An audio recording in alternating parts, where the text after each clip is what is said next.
Boa tarde, alunos da disciplina de Direito Civil 7, disciplina de Direito de Família. Estamos chegando no final. Vou dar uma ajeitada aqui porque minha cabeça não está aparecendo toda, agora é melhor.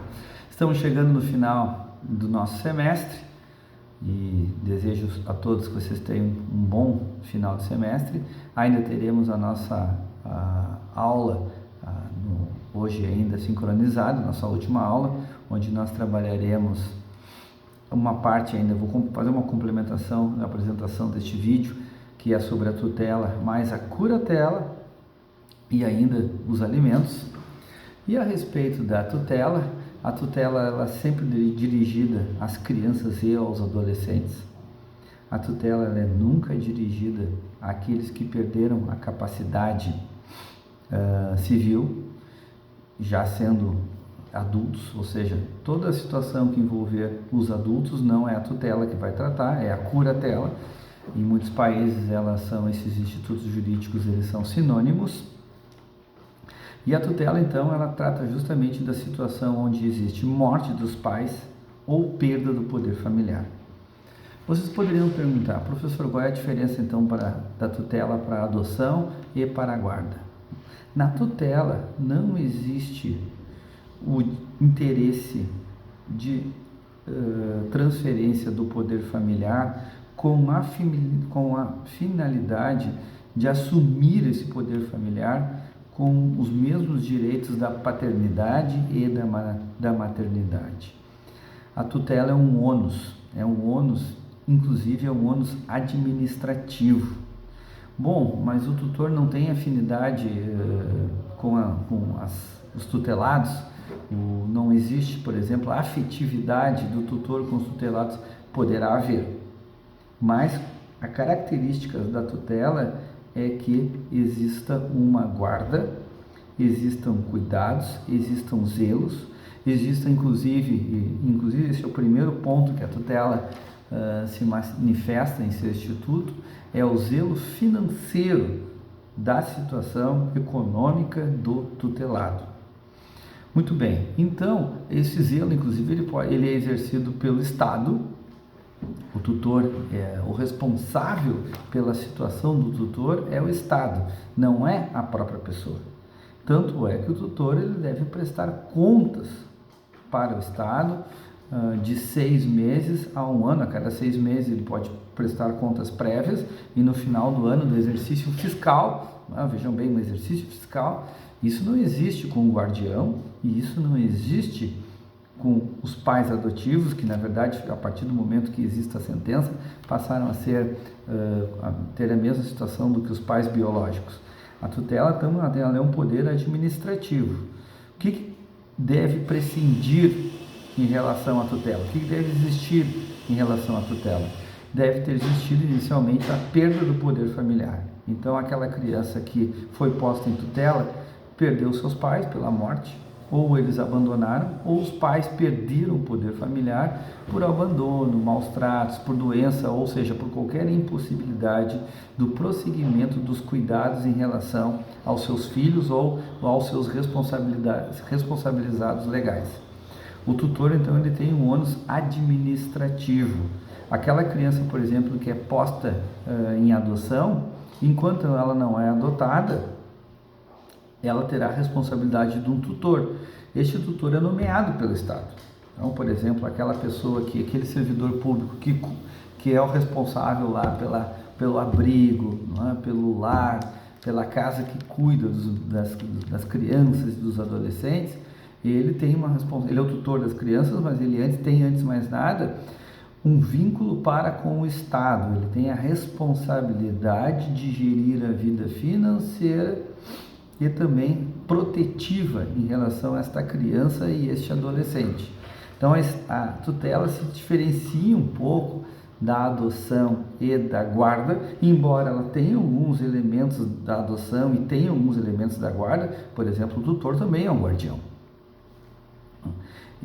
Toda vez o guardião, muitas vezes, ele exerce essa função com fins para uma futura adoção ou até por um vínculo de paternal, parentesco, mas existe um vínculo essencialmente afetivo para com a criança e o adolescente, o que não ocorre na tutela.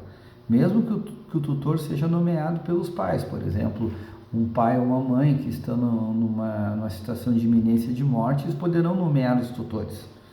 Todavia, essa é uma preocupação administrativa que o mundo do direito configura em relação a essa preocupação que os pais têm, ou seja, a criança precisará ser cuidada por alguém. É claro que se da tutela advir uma condição afetiva, isso melhora ainda, vai melhorar muito a situação, mas todavia esse não é o objetivo inicial da tutela, ou seja, foi uma forma que o legislador encontrou de trazer para o Estado uma responsabilidade de zelo, de cuidado de criança e principalmente de proteção financeira. A tutela pode se dar em relação às crianças que não têm recursos alguns, não? Ou pode também se dar com crianças que se tenham muitos recursos.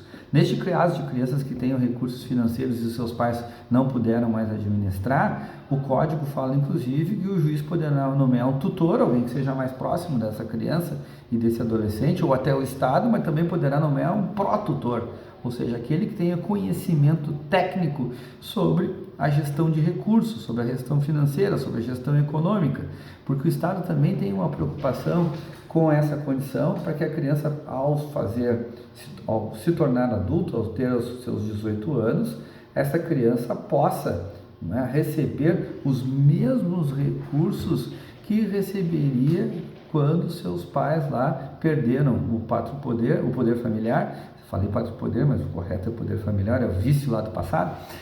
Perderam esse poder familiar, seja pela morte, por doença, ou pelo o abandono da situação econômica das crianças.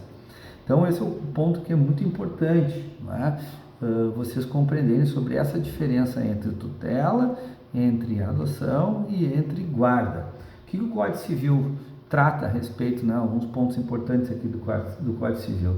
Lá no artigo 1728, o Código Civil diz justamente isso, os filhos menores são postos em tutela. Quando? Em caso de falecimento dos pais, ou sendo estes julgados ausentes. 2. Em caso de os pais decaírem, perderem o poder familiar. E aí vem o parágrafo único. A nomeação deve constar de testamento, ou seja, os pais podem deixar isso em testamento.